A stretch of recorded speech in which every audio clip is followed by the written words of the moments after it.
live. It is Thursday, the 4th of October 2023, and I stopped yesterday in the middle of the last chapter of part 5, which is the chapter number 9, entitled Royal Envoy. This is a far memory book by Joan Marshall Grants.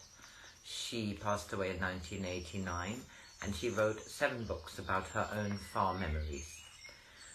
This one is entitled Eyes of Horus, and it plays in Egypt 3,500 years BC, and she is Ra-Up, an heir to the nomarch of the Oryx. As the nomarch's son, I was the first to touch his instep with my forehead. There was Pharaoh. Then Mary made similar obeisance, followed by Rodan and Hanuk, and those other nobles who were with us in order of precedence. I found it difficult to believe that austere face had smiled so friendly a greeting to us on our marriage day only 6 months before. He was almost too royal, and again I felt a little flicker of doubt in the background of my mind. Had Amenemhat sufficient warmth of humanity to be the pharaoh of the watchers? Honor and dignity and justice, all of these he had, but were they enough? The gilded carrying throne led the procession, and next to it came Mary and I in double litter. We were followed by the 100 courtiers who were to be our guests, all of them in open litters similar to ours. Every 1,000 paces the procession halted for the bearers to rest and Amenemhat to receive homage from overseers and headmen who had come from all parts of the known. Wine and cooled fruit juices were handed around, and girls wearing white tunics and wreaths of moon daisies offered baskets of fruit and platters of sweetmeats. At sunset, we were still an hour from our destination, and I was delighted to see how exactly the journey had been timed. While vermilion changed to violet in the west, torches flowered in the gathering dusk. Light seemed to leap from torch to torch, until fire flowed like water to border the road, the links of a necklace on the breast of night. A slight breeze had risen, flames streamed from the torches like the hair of a woman's running. The warm light shone on the faces of the people who lined the way, white and yellow tunics, garlands of flowers, sparks showering upwards, as though, knowing the littleness of gold, they scattered it on the air. Mary's hand slid into mine. For hundreds of years, Pharaoh has never seen such happy people gathered to greet him. After seeing them, he will never dare to let crowds in other parts of Egypt stare fearfully at royal processions, which are intended to impress them with the power of the slayer. He must be seeing this as I am, for once I too was a stranger to the Oryx. Only those born beyond our boundaries can show how miraculous it is to see every caste rejoicing together in peace. The next day, Amenemhat sat in conference with the Eyes of Horus. Father did not attend, saying that he must look after our guests, but Mary and I were both there, with Royden, Hanuk, Sebak, and the future nomarchs of the hare, the leopard, and the tortoise. The jackal gnome was not represented, for it had been decided that the present nomarch's son would not prove a suitable ruler. His wounds were healed, but the lameness which he would suffer the rest of his life continued to make him too embittered to be reliable in his judgments.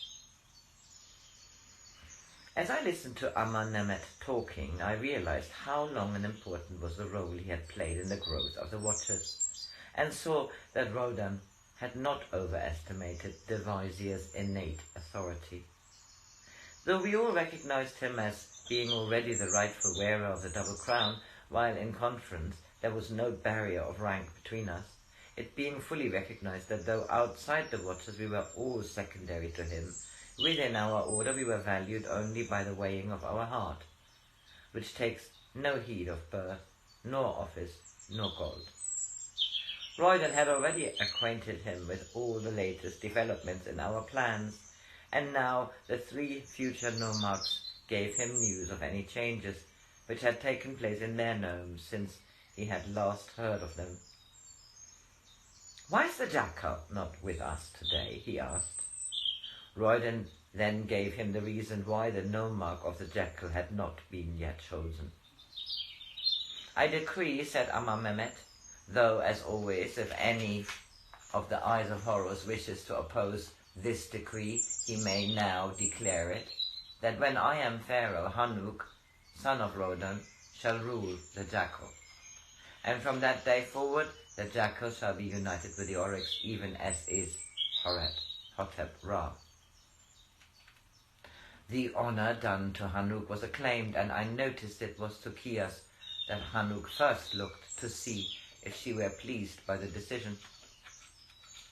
I bring news of the north, continued Amenemhet. "The 5 gnomes are not united, as are we of the south. They welcomed the building of the royal city on the northern boundary of the royal gnomes, for they took it as a sign that the red crown rules the white. My father, the old vizier, advised Pharaoh to go north instead of south when he left the old capital, but Pharaoh must thank his own wit for building his summer palace by the sea. For this move, though I doubt if he knows it, gained him the loyalty of the north. Only the nomarch of the Ibex, the gnome on the western boundary of the delta, has joined us unconditionally. The other 4 will, if it comes to open battle, join with the winning side. All the northern nomarchs are eager to oppose the royal heir. They have all been to the royal city and so had opportunity to judge him for themselves. Everywhere I found it whispered that when Pharaoh dies the younger prince will reign. Remember that while the population of the north, if we do not include the royal gnomes, is not so large as the south, they have a larger army. The warrior caste is more numerous, for it had always been the northeastern boundary which held the greatest threat of foreign invasion, and the northern garrison has by tradition been kept 3 times more powerful than the southern garrison. As long as I am the only vizier, I must obey the royal commands, and it may be that when Pharaoh dies, I shall be away from the royal city. When the time is to come, we must act swiftly, and so prevent Prince Menhet from appealing to the north for support against us. Once I am crowned, they are unlikely to raise a rebellion, for I shall summon the nomarchs to audience and decree to them that their rule shall be upheld, and that under my authority their land shall prosper, as has not been possible for centuries. Their captains may grumble, for they know that under Menhet they would have been led into foreign territory and seen their families grow powerful on the victor's spoils. It will take time before they are content to fight against famine and pestilence instead of against Asiatics. Content not to invade, but only to rebel invasion. It may take years before the north finds the same tranquility as the south. I'm glad that I'm still only 30 years old, for the gods may allow me to continue to hold the balance of their justice until fear has lost his last outpost in the land of Egypt. Hears in a voice which held no trace of her personal feelings, now asked, "What are your plans for Prince Menhet?" And I'll finish this later.